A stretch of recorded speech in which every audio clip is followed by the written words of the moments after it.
My name is Phil Perazio, and I'm a urologic oncologist, a surgeon. Like many of you, I absolutely love what I do, and I would not choose another profession. But I have struggled with professional identity, practice efficiency, and wellness over the years. Operate with Zen is a podcast designed to explore a mindful approach to surgery and to being a surgeon. By discussing these struggles and mindful solutions, I hope together we can create a community of strong and healthy surgeons. Enjoy.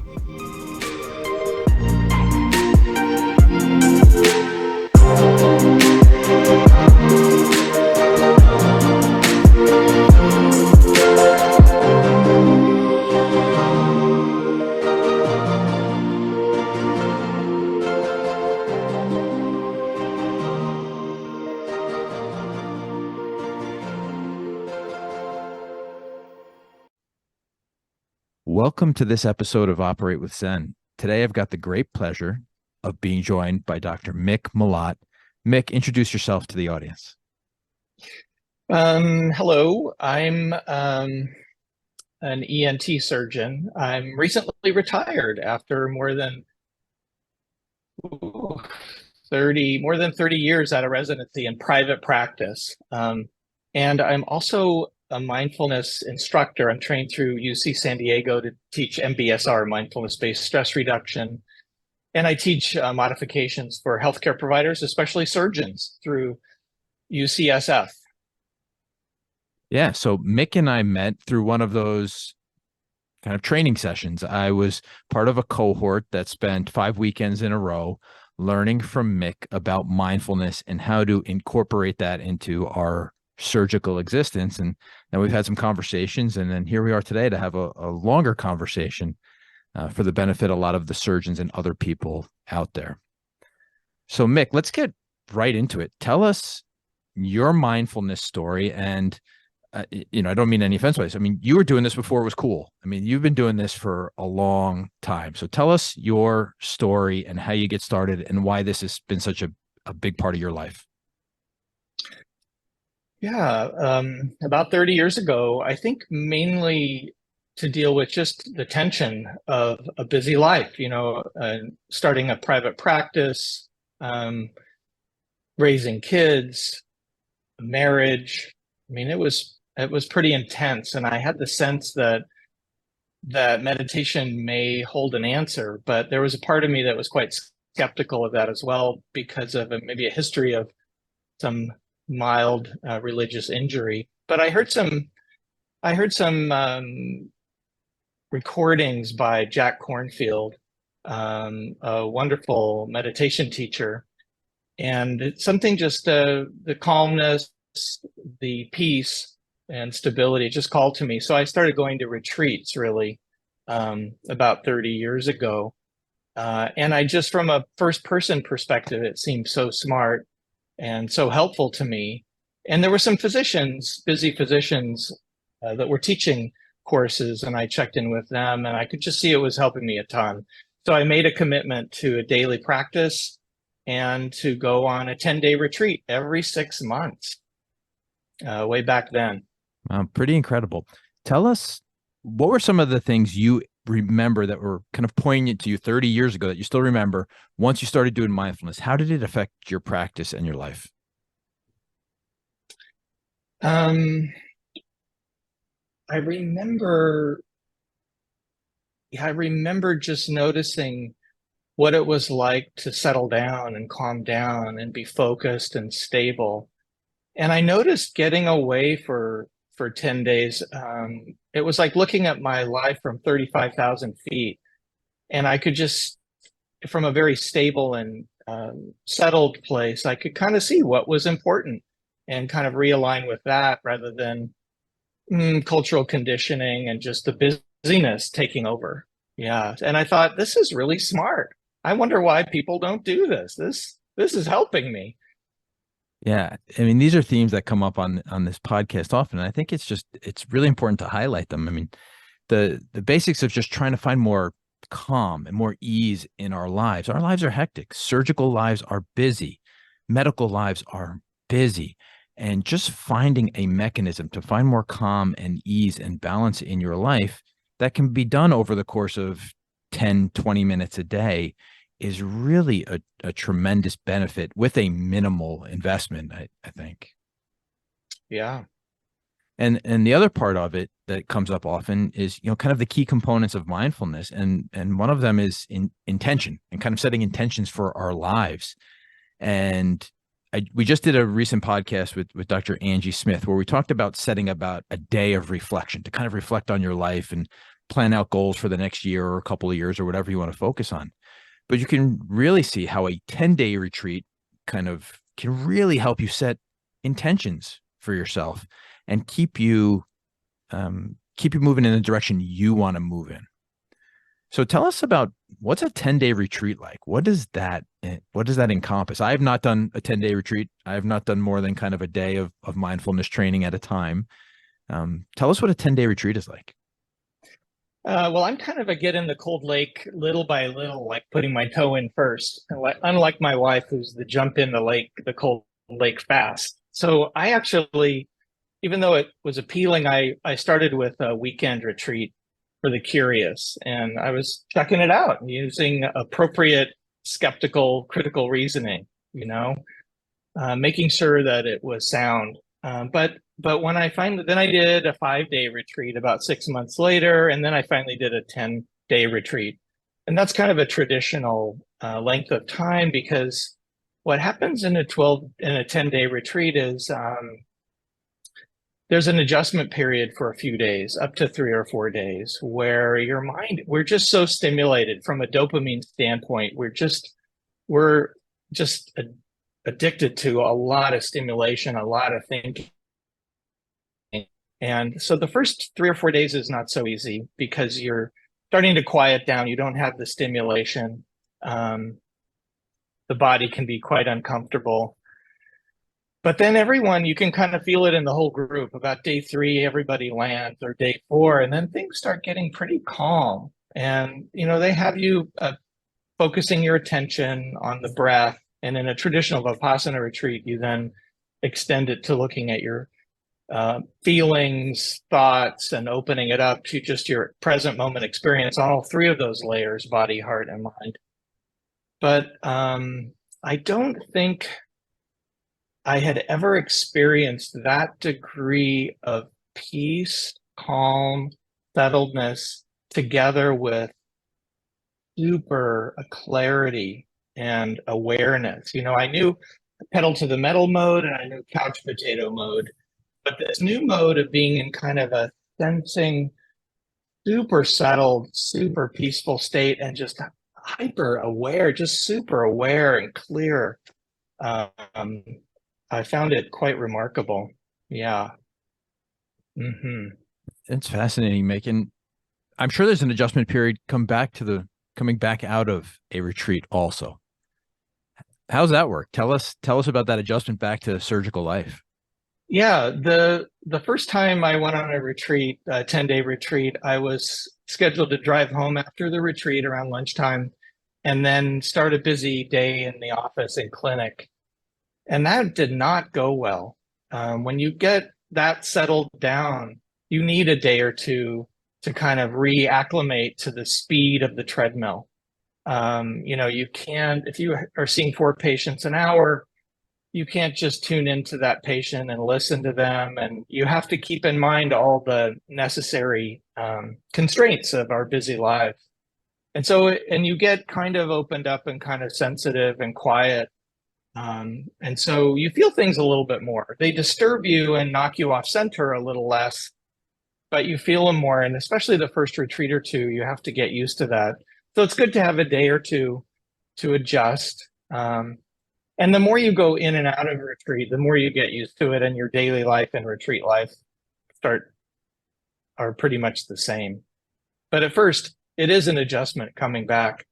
We live, if you look at, I don't know, the news on TV, and there's the talking heads going 20 bajillion miles an hour, and there's the crawl at the bottom. And our culture is very sped up and very stimulated. It looked to me like everybody was, pounding espressos and maybe, I don't know, other things. It looked very fast.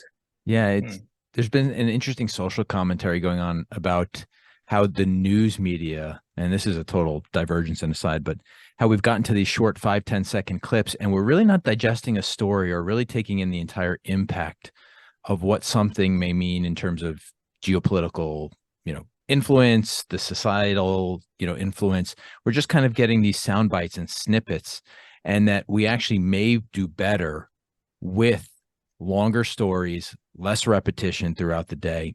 Just an interesting aside that kind of came up as you brought that up.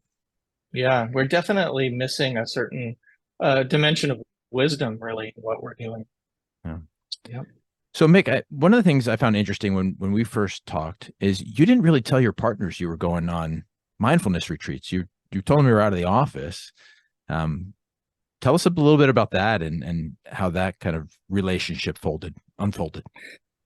Yeah, 25 years ago, as you say, mindfulness was kind of a fringe thing and not well understood. And and there wasn't a lot of good research out yet. So although I had my personal um, experience that was telling me this was super helpful, and my family, my kids, my wife, my sister, my parents, I had evidence, but I didn't have good research evidence. And so I was afraid of their skepticism, or I had my own skepticism, probably is more like it. And so I really didn't say much. I would, say I'm going on retreat, or I'm getting away, or, unplugging off the grid, in time in nature, hiking. But it was really only maybe 5 to 10 years ago when I started teaching and coming out of enough research evidence to feel real comfortable presenting this to a modern audience, that I started, broaching the subject with my partners. And I have to say, I'm enormously grateful to my two partners, because they made it possible for me to go on these retreats. Very cool. And I think we all need support in our journey, whether it's a mindfulness journey or whatever it may be, to be successful. And we have to be able to explore different facets of our life, and finding the right people and culture to allow it to happen is paramount. Do your partners, by any chance, are they into mindfulness? Have they embraced any of this? No, no, not their cup of tea. Um, mindful awareness is a normal human capacity, and surgeons actually have it in spades. I mean, we're super, and it can be developed more than we realize. So my partners, yeah, they understand the wellness space, and in our continuing medical education, wellness, that whole space has become a lot more. And when they heard I was teaching through UCSF, and I've done a course at Stanford for the medical students and other courses at local hospitals, they started really feeling good about it, like it was legitimate in this wellness space that they already were learning about. Yeah. Very cool. So you talked a little bit about research and some of the research evidence. Whenever we're presenting things as physicians, we have those pieces of evidence we like to hold on to. What are some of your favorite mindfulness evidence sources that you like to bring to surgeons or bring to other medical people to show them some of the benefits of this? Yeah, there's a great book by Richie Davidson and Daniel Goldman, and you may recognize those names. Danny Goldman was the science writer for, I think, the New York Times for years, and coined the term emotional intelligence more than 25 years ago and wrote about it. And Richard Davidson is a neuroscientist at University of Wisconsin, Madison. And they wrote a great book a couple of years back called Altered Traits. Yeah, there it is right there. Yeah. And Lots of tabs in it. yeah. So that's a nice, I'm looking for an update book that's been around a little while, Yeah. a few years, but it has a good summary of the research. I also love Amishi Jha's work at University of Miami, and her book, Peak Mind. Maybe you've got that too. That's a wonderful book about her research. Carter LeBairs at UCSF has done some research, a great pilot study, an RCT in 21 residents that looked at a number of things, including fMRI changes. I like the telomere stuff. That's kind of interesting. Elizabeth Blackburn at UCSF and others have shown, that there may be a slowed cellular aging And there's also some evidence looking at the epigenetic markers of inflammation, and even some original research by John Kabat-Zinn many years ago, where he would psoriasis, and they would mark with a pen, and have a control group, and it made a difference. People who took this 8-week MBSR course, you could see how it affected their inflammatory system. Yeah. So Yeah. those are some of the sources that I like. Yeah, I love pointing skeptics specifically to altered traits because it's so well written and grounded in pretty hard science. And it's a pretty impressive body of literature that now exists about mindfulness and supports tons of benefits, everything from neurologic connections, as you said, inflammation, cellular genetics. And they even make the argument in the book, potentially heritable traits, right? I mean, we're affecting DNA level. You can affect yourself at a DNA level that's potentially heritable, right? I mean, most of us are finding this sometimes after we're having children already, so that path may be gone, but definitely something that can be potentially impactful at very deep biological levels. Yeah. Yes. And the idea, I think, is ripe in our culture that training the mind, now that we understand a little more about the plasticity of the system and a little bit more about metacognitive awareness and how that's functioning in the brain, this idea, our mental, emotional well-being it's at the foundation of everything we do. And we can actually train that. If you think about it, with 12 minutes a day, Mishi Jha finds big change, significant changes. And this is a foundational thing. I mean, if you think about it, what could possibly be more useful? And yet we haven't really caught up with where we are with physical exercise. We all know it's good, even if we don't do it. But, with cognitive training, it's even more powerful in a way. And we give it less time than, as a lot of people say, we give it less time than brushing our teeth. So there's a real upside potential here for our culture. Yeah. Yeah, I agree with you completely. And it's one of the favorite exercises I like to do in the beginning of one of these lectures or discussions when I'm there in a group, and I say, all right, how many people work out on a daily basis or more than twice a week? And the whole room puts their hands up, right? Say, okay. And how many people work on their mental fitness? And maybe a person raises their hand because they do the New York Times crossword puzzle, right? And this is something you can do on a daily basis. And that's the way I tried to make it part of my identity and say, listen, if I'm working out physically for 30 minutes, I should be able to devote at least a third of the time I'm giving to my physical body to my mental well-being. And so that's the justification. As you said, 10 to 12 minutes it's not a ton of time, can make a tremendous impact on your daily existence. Definitely. And paired with maybe some micro practices during the day that you do with things you're already doing. So that requires no additional time. If you pair that with sitting for 12 minutes with one of these exercises first in the day, first thing to kind of prime your mind, prime the pump, and then you have some things that you do throughout your day, it can make a tremendous difference. Yeah. So Mick, you're a teacher and I really enjoyed your style. Tell us, what are some of the practical micro practices people can do? How can people explore this during their own daily lives? So I do think having a few minutes, even if you only have 3 minutes at the beginning of the day, can be super helpful to do maybe a breath awareness exercise or a body scan. There are many other options, but having a little, just setting the tone, even for 3 minutes, can make a big difference in how the day unfolds.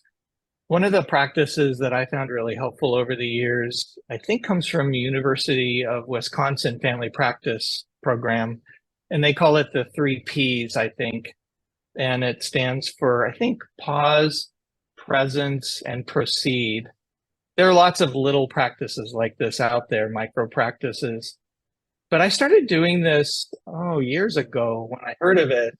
And I would have a cue during my day. So when I'm scrubbing into a case, or when my hands on the door and I'm getting ready to go in to see the next patient in the clinic. And, there may be a lot going on in my mind. Maybe I'm running behind, maybe the waiting room's full, maybe patients are upset. Maybe I just had a patient that was super difficult in some way or disturbing. maybe I'm on call and I know there's someone in the ER waiting for me when I'm done. I mean, there can be a huge cognitive burden there. And if you've practiced this enough, you can get good at just remembering, oh, I'm going to pause. So put my hand on the door. If I have a moment, I will take a breath and connect with my physical anchor, which is something you need to practice ahead of time. And then that's coming into presence, and then learning to let go of that, all that shit, just let it, shake it off, like the gazelle after they were chased by the lion or whatever. Shake that stuff off, come into the present. And then I walk into the room or go into the OR, and I'm not distracted or as distracted. I'm not dysregulated. I'm calmer and more settled, and I can connect. I can connect with that patient or the patient and the team in the operating room, and like, how can we really, be a benefit here? What can we do that's going to be helpful? It makes a huge difference, but you can't just learn the concepts. It's kind of like trying to bench press 300 pounds. You have to work at this. That's one of the good news about neuroplasticity, is how changeable the brain is. The more challenging news, as we all know, if you've learned an instrument or a foreign language, you've got to work at it consistently over time. And there's a maintenance aspect too. You have to keep going, but it's super powerful. And then I'm there for that patient. They can feel it. I feel better. I'm less disturbed. And when I go home, if I'm thinking about a bunch of stuff, I can notice that. And then if there's things I need to do, I need to look some stuff up, make some calls, do something, I can do it. And if there's not, I can let that go and be with my kids and really enjoy them. So forth. Yeah, Yeah. I agree with you. I'll share a couple of anecdotes. And my formal mindfulness practice is not 30 years deep. It's only a handful of years at this point. But one of the things why it really resonated with me is it affirmed a lot of the good behaviors I had. And so I'll give kind of two examples. One is that patient experience. And I remember this when I was training. Dr. Walsh, who's the chairman emeritus at Hopkins, always used to say, before we'd walk in a room, and his practice was exclusively prostate cancer, but he would just say, for many people, this is one of the most important conversations and important days they're going to have in their life. And it's not fair for you to bring your baggage in. So leave it at the door and be focused on them. And he wasn't formally into mindfulness or didn't have any mindful training, but that is an incredibly mindful statement. And it's about being present. And once again, has affirmed that behavior in my practice. And I love the concept of the physical cue, kind of, which when you put your hand on the door, being able to kind of wash everything else away. There was that Kevin Costner movie, the baseball movie. I don't know if you ever saw that one. Field of Dreams? No, not Field of Dreams. There's another one. I know. The Natural, I think it was called. No, he threw a perfect game. And he would have this thing where he'd get on the mound and he'd say, clear the mechanism, and they'd blur the screen and everything behind him. And it's kind of some people love that movie. Some people think it's terrible. I'm somewhere in the middle, but it's kind of clear the mechanism and you can just wash out all that noise, but it takes practice. It does take practice to do that. And the second quick anecdote I'll give you is, the med students ask me, most of the time I do robotic cases, you just use Avogard, kind of the quick stuff on your hands and get in. And when I do bigger cases, I like to scrub. And especially big abdominal surgeries or big cancers. And one of the students asked me the other day, why? Because they were with me for a week or so. Why do you use this on some cases, and why do you scrub in this? And I realized it's part of the ritual, and it's part of a way to be mentally prepared. And once again, to kind of clear that mechanism and be focused and put everything else out of the way and focus on the task that you're about to do, which is often, which could be, whether it's a big operation or a little operation, helps cue you the importance of what you're doing. Mm-hmm. Yeah, that's great. Yeah, Mishi Jha really emphasizes how powerful this kind of attentional training is, and how vulnerable our attention is, and how trainable, And I think you're absolutely right. Just to comment on the last point you made before I interrupted you was, it makes you a better person at home too, or outside of the hospital. It's definitely made me a better father. I hope it's made me a better husband by recognizing when I'm being distracted instead of giving my wife or kids the attention they deserve. And it helps you, we use the word detachment, right? And kind of being separate or compartmentalizing things, but it really just help you be present, I think, is the better way of thinking of it. Definitely. Yes. Being present. It's kind of a cliche in some ways, but it's super valuable. Yeah, It's incredible how much rewarding the moment can be when you're really kind of focused on it. for sure. In the beginning, Mick, you talked about you used the statement religious injury Hmm. about kind of your skepticism about mindfulness and concept. And I'd like to get into a little bit of that if you don't mind. And you don't have to give specific details, Sure. but what exactly do you mean by kind of religious injury and how that plays into your mindfulness practices? Well, I think, like many of us in our culture, the word religion in that area has certain connotations. Um, so I was aware of the religious context of the mindfulness teachings coming out of really Buddhist psychology. And to most of us, the word religion really brings up, belief, kind of a belief centric kind of a organization, maybe metaphysical truth claims that you can't test, adopting certain beliefs. Maybe it's theistic and there are gods. These are all the things that I thought of in religion was. And so when I was embedded in that Dharma world, it took me quite a while to realize that Buddhism as a religion, there's a lot of debate. Is it a religion? And from a sociologic perspective, it certainly is for lots of folks. And Buddhist psychology is really practice oriented. There's an old concept in the original text called ehipassiko, and it means come and see for yourself, check it out. And so Buddhist psychology really doesn't, you don't need any metaphysical truth claims or beliefs or theistic ideas. It's practice oriented and it's really cause and effect. And it's like, it is based on a sense of basic human goodness, which is very common to secular humanism, but they're not trying to convert you. I was a little like skeptical, like, when is the Kool-Aid coming out? And the idea is to improve well-being and decrease suffering.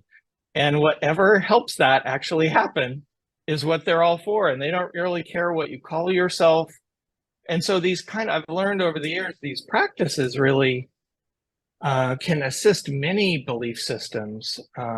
And you just try them, and whatever ones are useful for you, you do them. So it's super practical. But I really didn't understand, because that's not really what I thought of when I would hear the word religion, originally. Yeah, I agree with you. And I've had some struggles with this too, and I'm sure you've had the same experience where, you talk to people about this and they say, well, how long have you been a Buddhist? And I'm not a Buddhist. I believe in a lot of the things. They resonate with me. They make sense. I was raised in a Roman Catholic tradition, and I guess I'm still Roman Catholic. I don't think it changes who you are. And one of the things I love also when we talk about diversity, equity, and inclusion, that at their root, all religions or kind of religious practices are about being intentional and present, right? That's the whole goal. Yeah, It really doesn't matter where you're coming from, what part of the world, what your belief system is, which makes it so frustrating to see conflict over those things sometimes. isn't it ironic? It's quite sad and tragic. I mean, it's stuff, kindergarten teachers say, pay attention and be nice. I mean, being present and being caring, whether you're talking about the golden rule or whatever faith tradition, it's in them all. And we all kind of know this. It's in secular humanism. I mean, we know that we all thrive on being attended to with care, and that's really what the world needs. And so when systems get off base and fight each other and cause wars over being present and caring, that's terrible. It's terrible. Yeah. Yeah. Well, I want to get into a little bit about how you teach and maybe a little bit of why you teach, and just to help people who are starting to learn or kind of bring about a mindfulness practice or consider a mindfulness practice, you know, how do they get started and what do you teach? How does that happen? Yeah. I always like to make sure this is framed in the context of burnout and the drivers and solutions, which I'm sure on this podcast, you've been over, burnout, as I understand it, is a surrogate term, and the main elements are emotional exhaustion, which we can all relate to, depersonalization, treating people as objects. When we get burnt out, we treat colleagues and patients and nurses as things. And then the third element, feeling of low personal accomplishment or fulfillment or joy in our work. So I always like to make sure that it's framed in context of these elements of burnout and the drivers and solutions. I saw that you had Tate Shanafel on the podcast, and making sure that we understand where this kind of cognitive mindfulness training fits in these three domains that drive the worsening or the lessening of burnout. And of course, the domains are the systems that support us or don't. That's the biggest one that's really a problem right now. Then the cultural mindset, the old mindset of the iron dock, where our wellness, our personal wellness was seen as competing with patient wellness or professional competency. And now we know that it's really, because we know how it affects our patients, we know that it's a core professional responsibility now, a core competency to be well ourselves so that we get good outcomes with our patients. And then the third domain, of course, is the individual wellness domain. And it includes things that you can't bypass, like getting enough sleep. We're physical, biological organisms. We have to get a certain amount of sleep or things won't go well. We have to eat right and get exercise and care for our emotional health and not work too much. And so I like to make sure everybody understands that these cognitive trainings are set in that. And also that these three domains, it's terribly important to know that they support each other. They're not mutually exclusive. I've docs feel offended when we bring up personal wellness because they assume that we're saying they're the problem. And obviously they work together. So being personally resilient helps me to be a better change agent for the systems. I won't go the DEFCON 5 angry way, or I won't go the avoidance way. We can have that third effective way. So I think it's really important to understand how this cognitive training fits in and where it helps and so forth. It's not a panacea, but it can be quite a foundation for these other drivers of burnout. And the best way is to take a live course. Maybe you've had the experience of signing up for some CME course that was online and not live or recorded, and you just never get around to it.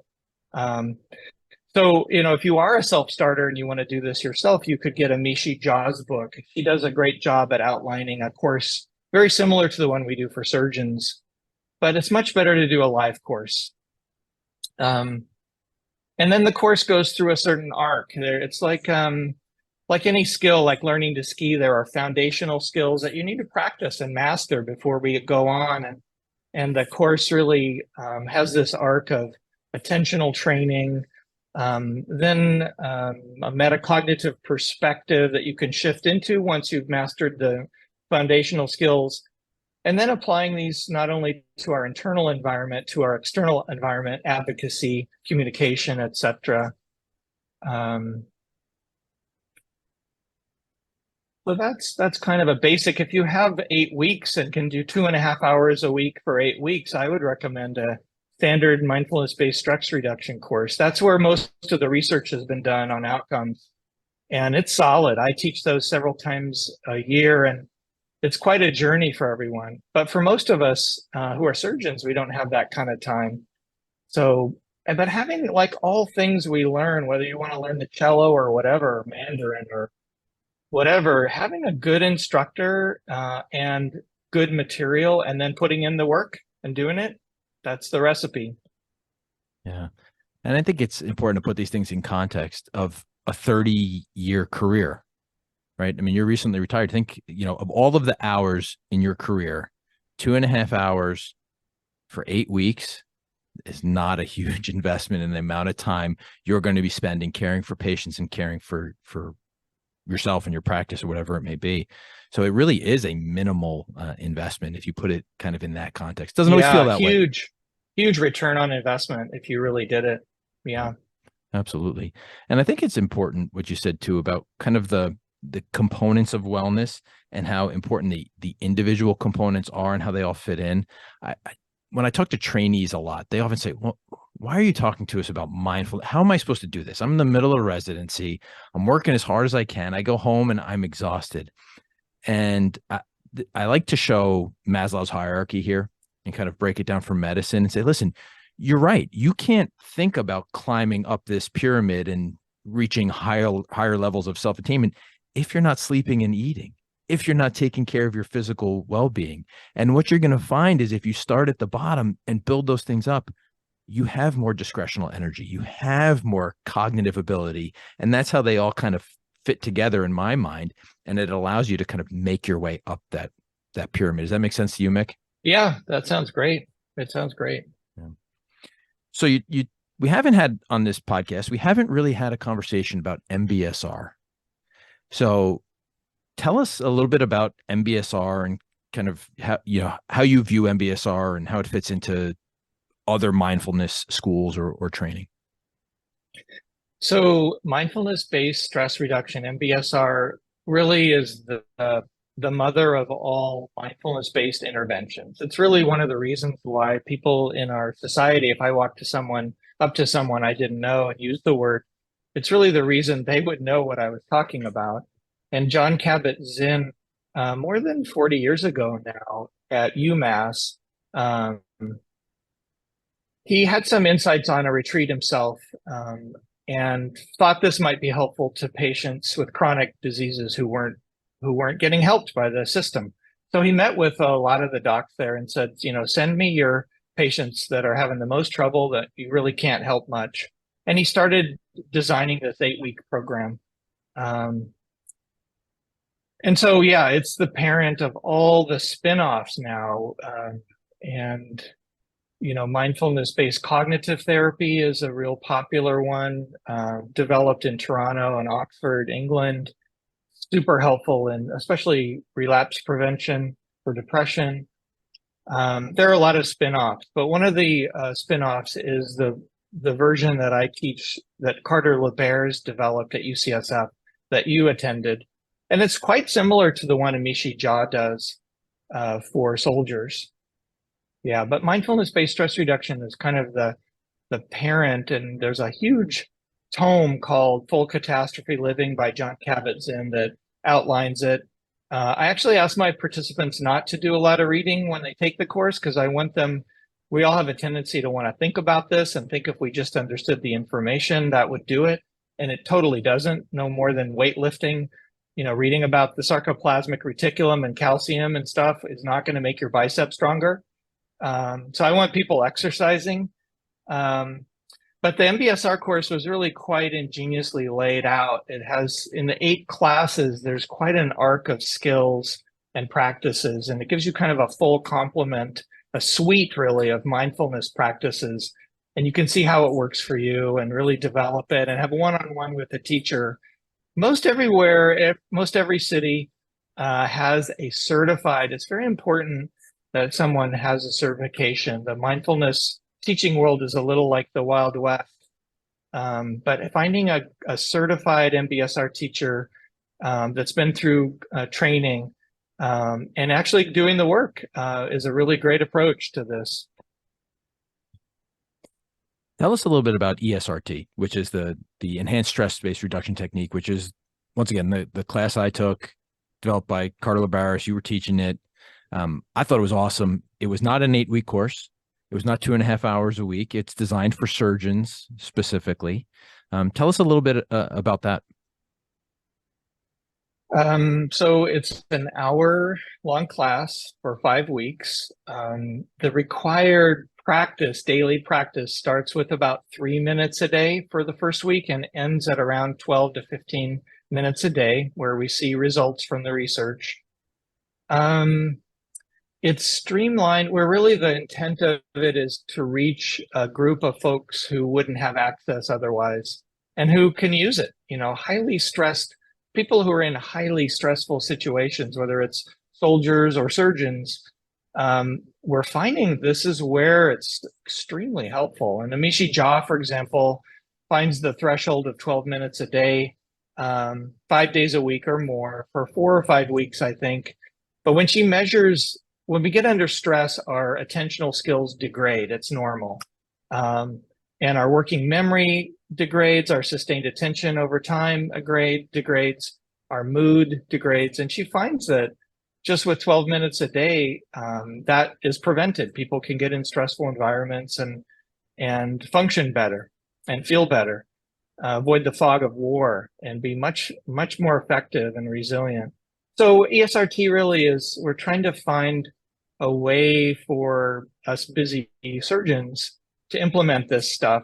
And I struck up a little acquaintance with a former Navy SEALs trainer, Mark Devine. I met him at a retreat in 2019, and I read his book, and maybe Unbeatable Mind, I think, is one of his main books. But I learned from him that the Navy SEALs, they practice these things every day a little bit, and when they get in a firefight, like in Benghazi or wherever, they actually do this box breathing.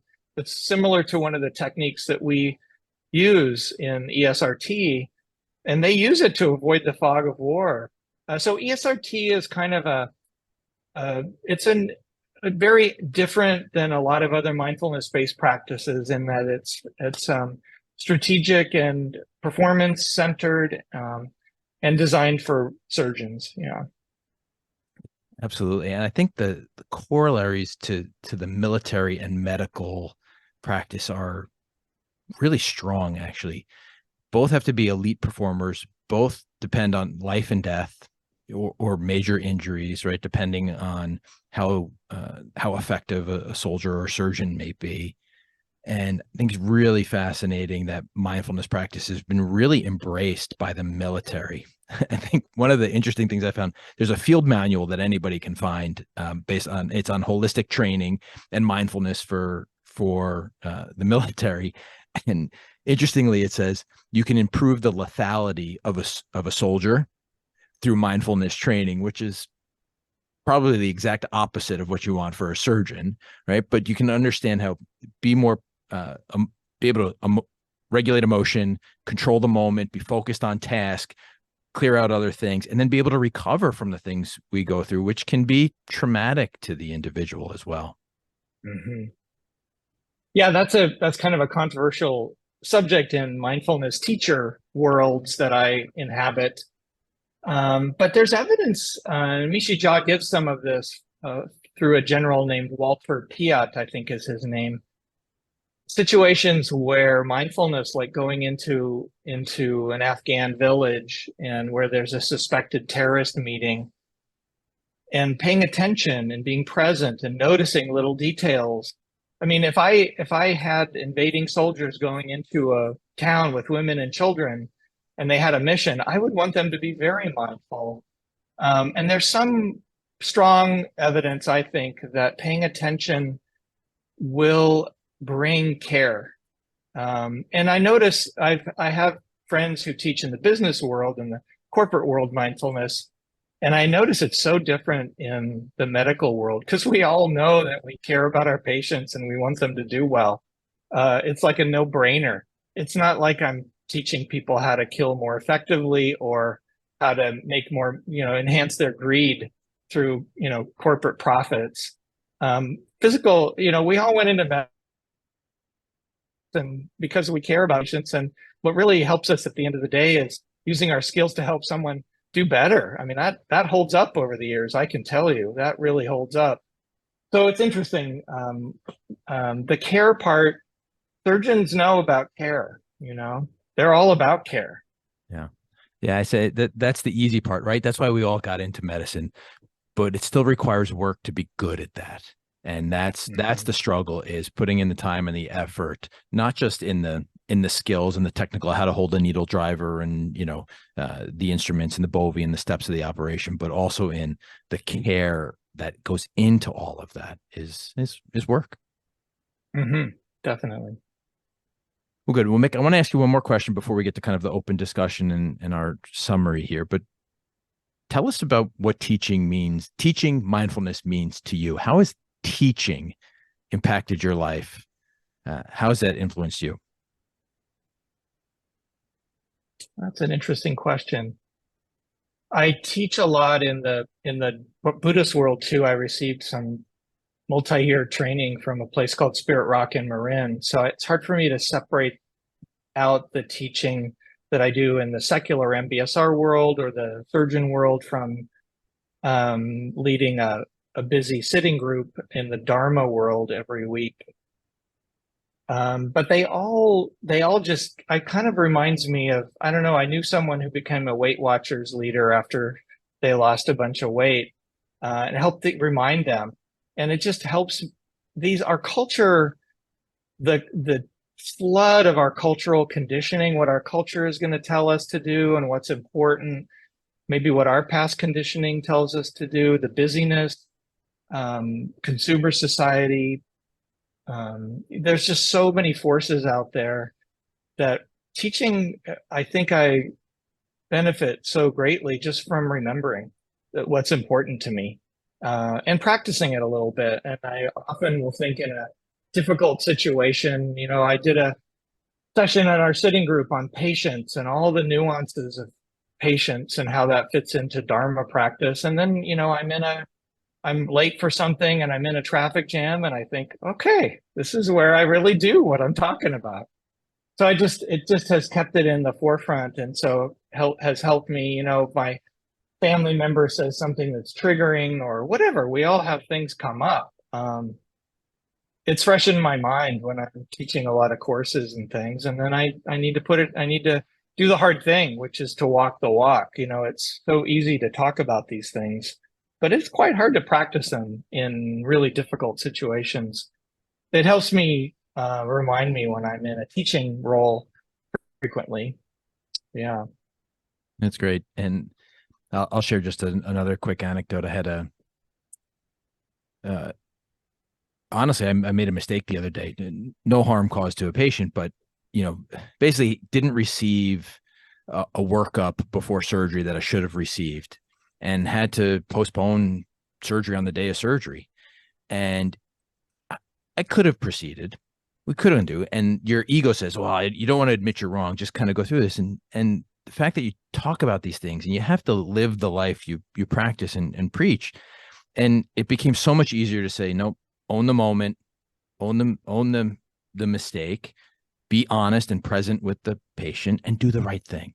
And you're absolutely right. It makes it easier to live that life when you're focused on these things as you're talking to others about it, and it becomes part of who you are. Yeah, that metacognitive awareness that you have developed so that you're not just getting played by circumstances mindlessly, automatically, but you could see parts of you. There's a part of you that said, I really want to get this done. There's a part of you that maybe was self-judgmental, all kinds of parts of us.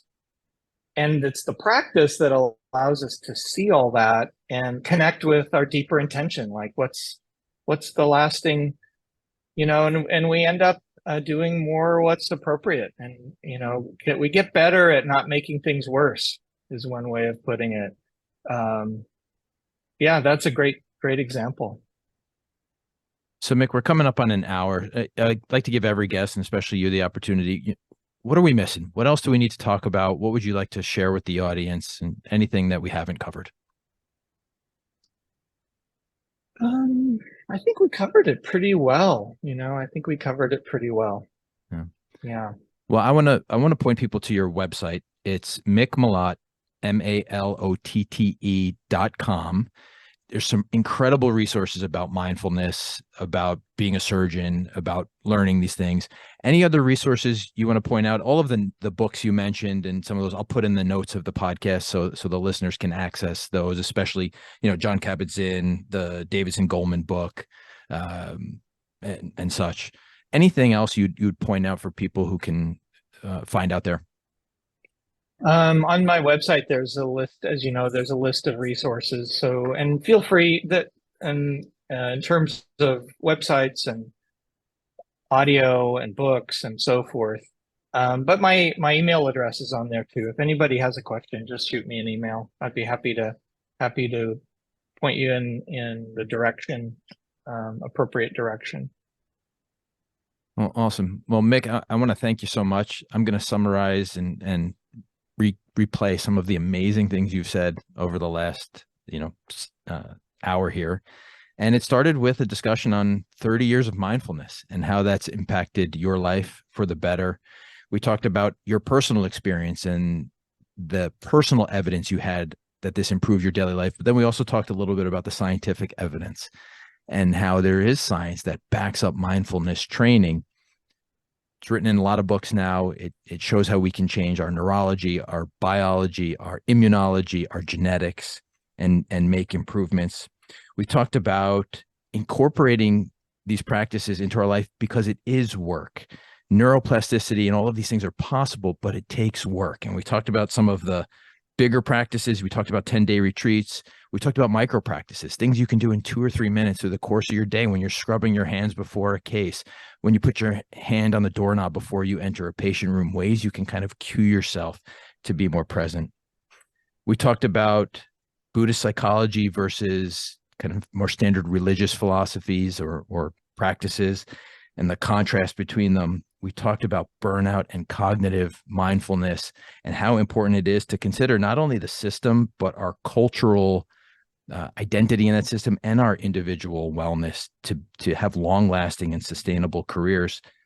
And lastly, we talked about training, whether it's through MBSR, ESRT, and how foundational skills can allow for attentional training, metacognition, and then ultimately application to make our lives and our surgical existence better. So I hope I summed that up well for you, Mick. It's been so much fun talking to you. Oh, it's great to be with you, Bill. Thanks for your work on this. Yeah, I look forward to meeting you in person and continue this relationship. Take care, Mick. You too.